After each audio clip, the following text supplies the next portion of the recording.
المشاهدون الأكارم، أسعد الله مساءكم أينما كنتم بكل خير. نشرة الأخبار نقدمها من الفضائية الإريترية، نسهلها كالعادة بأهم وأبرز العناوين. الدراج بنيام يفوز بالمرحلة الثامنة من طواف فرنسا.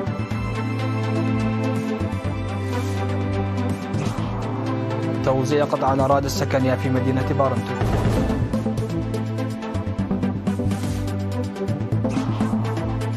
مدرسة أسمر الفنية تخرج 93 طالب وطالبة.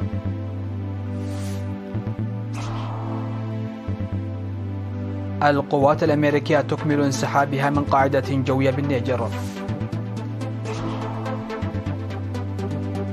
عقد قمة ثلاثية تجمع تركيا وروسيا وسوريا لبحث تطبيع العلاقات.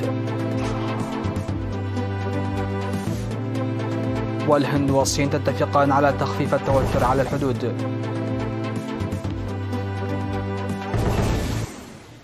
أهلا بكم إلى تفاصيل النشرة.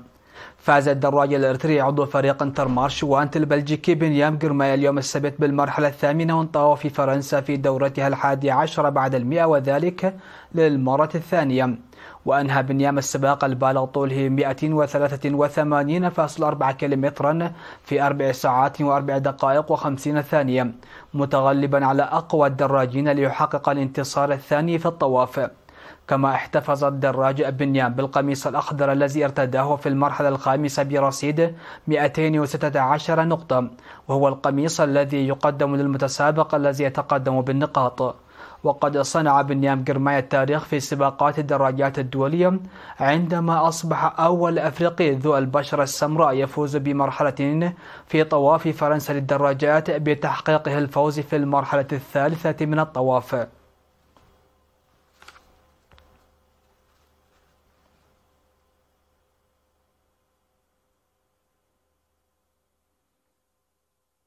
تم توزيع قطع الأراضي السكنية في الفترة من 30 من يونيو وحتى 3 من يونيو ل 2293 مواطنا من أبناء مدينة بارنتو، بينهم 743 امرأة بعد إيفائهم الإجراءات المطلوبة. وأفاد رئيس لجنة أراضي الملكية الخاصة طيسة السيد إبراهيم صالح أن برنامج التوزيع باعتباره تجربة أولى جرى العمل عليه طويلا بتعاون قسم الأراضي والمياه والبيئة، وقد قدم 2648 مواطنا طلبات الحصول على قطع الأراضي السكن، وحصل 2293 منهم على قطع الأراضي لمساحة من 250 إلى 400 متر مربع لإيفائهم الإجراءات المطلوبة. وقال حاكم إقليم القشبركة السفير محمود علي حروي إن عملية توزيع أراضي الملكية الخاصة طيسة في مدينة بارنتو التي جرت بجهد قوي من أعضاء اللجنة والجهات الأخرى هي انعكاس لسياسة الحكومة التي تمنح الأولوية لحقوق المواطنين، ونفذت بموجب مرسوم الأراضي رقم 58 لعام 1994. وذكر مسؤول فرع الأراضي في المديرية السيدة أبرهة قبر أملاخ أن قطع الأراضي الممنوحة لسكان مدينة بارنتو هي نتيجة سياسة العدالة الاجتماعية التي يعمل بها منذ الاستقلال. وأوضح مدير مديرية بارنتو السيد تسفى الأنبهة أن مطالب السكان تم الاستجابة عليها في الوقت المناسب، وأكد على بذل جهود جادة لخلق الأرضية لاستخدام الأراضي الممنوحة وفقا للمرسوم وتعليمات الأراضي. وأعرب كل من ليفيو أدونغو ومحمد نور كلباي وكلثوم إبراهيم ولوتشيا هايلي الحاصلين على قطع الأراضي السكنية عن ارتياحهم لاستجابة مطالبهم، مؤكدين لتوظيفها جيدا.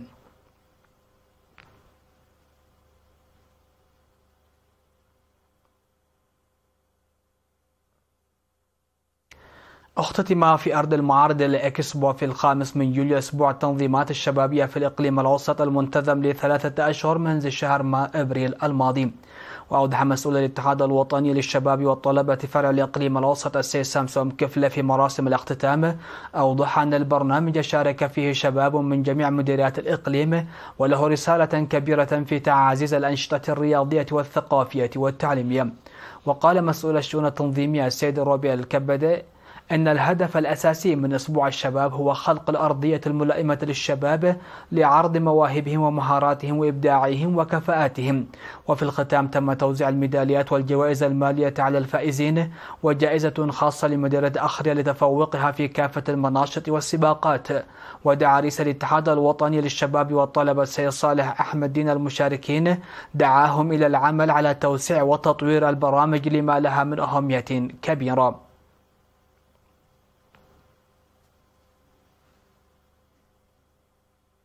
خرجت مدرسة أسمر الفنية اليوم السادس من يوليو 93 طالبا في مجالات الميكانيكا والبناء والخراطة والإلكترونيات والكهرباء بعد دراسة لعامين بدرجة الشهادة.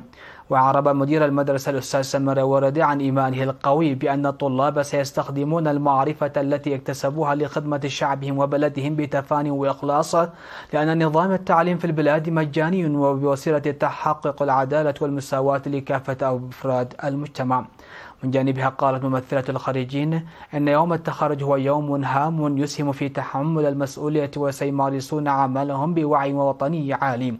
وأوضح المدير العام لقسم التعليم الفني والمهني بوزارة التعليم السيد تسفاي سيوم أن الحكومة استثمرت بقوة في تجهيز المدرسة بآلات ومعدات حديثة، هذا وقد تأسست مدرسة أسمر الفنية عام 1954 وقامت بتخريج ما يقرب من 10,000 مهنيا خلال 70 عاما من الخدمة.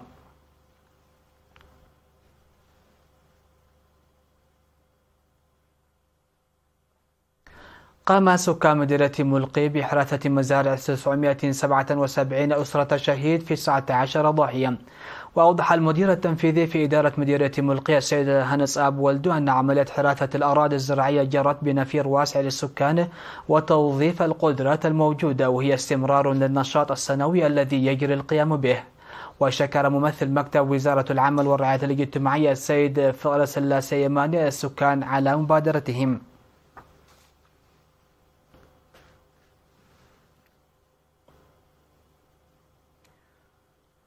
أعلنت إدارة مديرية ناوفا لدى لقائها السكان العمل الجاد للدفع ببرامج التنمية بتقوية المشاركة المجتمعية.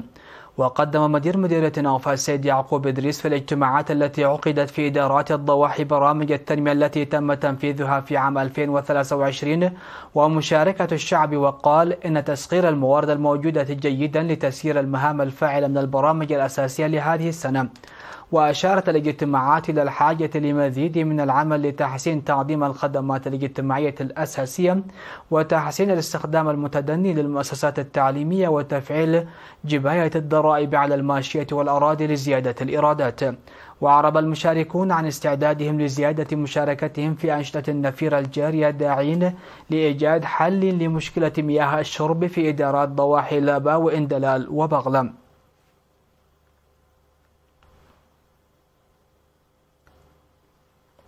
تلقى 25 شابا من إدارات الضواحي والمؤسسات الحكومية في مديرية غرداد دورة تدريبية في صيانة أجهزة الكمبيوتر لمدة 3 أشهر.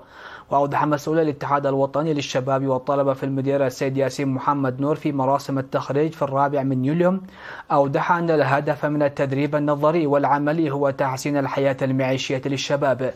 من جانبه أوضح مسؤول المشاريع في الاتحاد فرع إقليم القاشبركة السيد بخيت آدم أن التدريب مواصلة لبرامج تنمية القدرات البشرية الجارية في جميع المديريات، مشيرا إلى تدريب أكثر من 400 شاب في الأشهر الستة الماضية في مختلف المهن.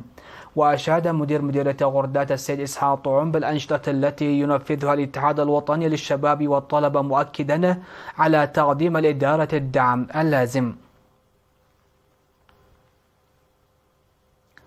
لقي 4 أشخاص مصرعهم في حادث سيارة يوم 5 يونيو في منطقة عد كوتيو على طريق عدخال عند قرقيش. وأفاد شرطة عدخال بأن الحادث وقع في الساعة 5 صباحا عندما انقلبت شاحنة تيغريتو تحمل لوحة ترخيص رقم ERB 2456 على منحدر عد كوتيو على طريق عدخال عند قرقيس، وهي تقل 14 شخصا. وأوضح محقق الحوادث الملازم أمار جزهي أن النساء تتراوح أعمارهن بين 28 و 50 عاما لقين مصرعهن، وأصيب 7 بجروح خطيرة و3 بجروح طفيفة، ويجري التحقيق لمعرفة أسباب الحادث.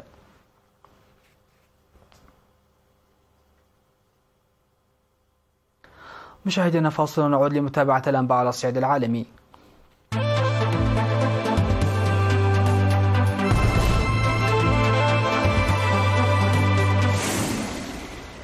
أهلا بكم على الصعيد العالمي. قال الجنرال الأمريكي ينسق انسحاب القوات الأمريكية من النيجر إنه من المقرر أن يكمل الجيش الأمريكي انسحابه من القاعدة الجوية 101 في نيامي عاصمة النيجر. وأمر المجلس العسكري الحاكم في النيجر في أبريل الولايات المتحدة بسحب قرابة 1000 عسكري من البلاد، وستتولى حكومة النيجر السيطرة على المناطق والمرافق الأمريكية السابقة. وكانت النيجر حتى الانقلاب الذي شهدته العام الماضي شريكا رئيسيا إلى جانب واشنطن في قتال جماعات مسلحة في الساحل الأفريقي قتلوا الآلاف وتسببوا في نزوح الملايين. ولا يعرف حتى الآن مصير تلك القاعدة الجوية بعد انسحاب الأمريكيين عنها، وهل ستتولى القوات الحكومية تشغيلها أم ستكون مقرا لقوات أخرى، خصوصا مع بدء وصول قوات روسيا إلى النيجر.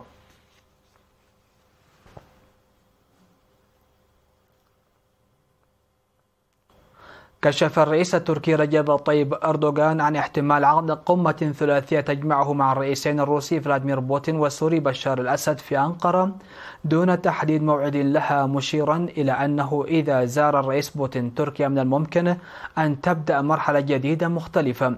وكان إردوغان قد التقى وبوتين على هامش أعمال قمة شنغهاي، وجرى بحث الملف السوري في ظل التحركات الروسية الأخيرة لاستئناف محادثات تطبيع العلاقات بين أنقرة ودمشق. وكرر أردوغان خلال لقائه بوتين في أستانا دعوته لزيارة تركيا بعد ما تأجلت منذ فبراير المنصرم رغم إعلان أنقرة مرات عدة عن إتمامها، بينما كان الكرملين يؤكد في كل مرة أنه لا يوجد موعد محدد. اجتمع وزير الدفاع الهندي راجناث سينغ ونظيرها الصيني وي فينغ خيه على هامش اجتماع منظمة شنغهاي للتعاون في موسكو، واتفقا على السعي لتخفيف حدة التوتر على امتداد حدودهما المتنازع عليه. وجاء في البيان الصادر عن وزارة الدفاع الهندية أن البلدين اتفقا على أنه لا ينبغي لأي من الجانبين اتخاذ أي إجراءات آخر من شأنها أن يعقد الوضع أو يصعد الأمور في المناطق الحدودية. وكان الاجتماع الذي عقد على هامش قمة منظمة شنغهاي للتعاون في موسكو أول اتصال وزاري رفيع المستوى بين الدولتين منذ اشتباك حدودي دموي أسفر عن مقتل 20 جنديا هنديا، وتسبب في عدد لم يتم الكشف عنه من الإصابات في الجانب الصيني. وجرت عدة جولات من المحادثات العسكرية والدبلوماسية منذ ذلك الحين، لكن الوضع لا يزال متوترا. أفادت وكالة انترفاكس الروسية بأن وزارة الدفاع الروسية تجري مناورات عسكرية تشارك فيها أنظمة صواريخ نووية متنقلة. وقالت وزارة الدفاع الروسية أن قواتها تجري تدريبات تشمل قاذفات صواريخ نووية متنقلة. وجاء في الإعلان أن فرق مجمعات الصواريخ يار المكونة من فرقتين ستسافر أكثر من 100 كيلومتر وستقوم بأنشطة التنمية والانتشار، مضيفا أنه في المستقبل سيتم تضمين المزيد من الحسابات القتالية في التدريبات.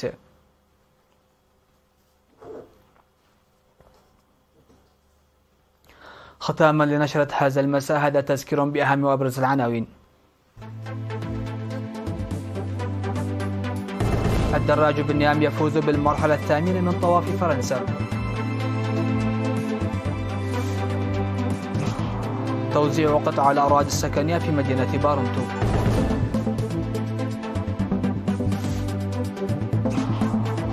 مدرسة أسمر الفنية تخرج 93 طالب وطالبة.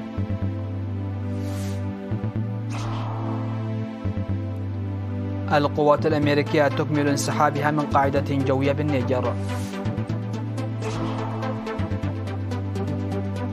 عقد قمة ثلاثية تجمع تركيا وروسيا وسوريا لبحث تطبيع العلاقات. والهند والصين تتفقان على تخفيف التوتر على الحدود.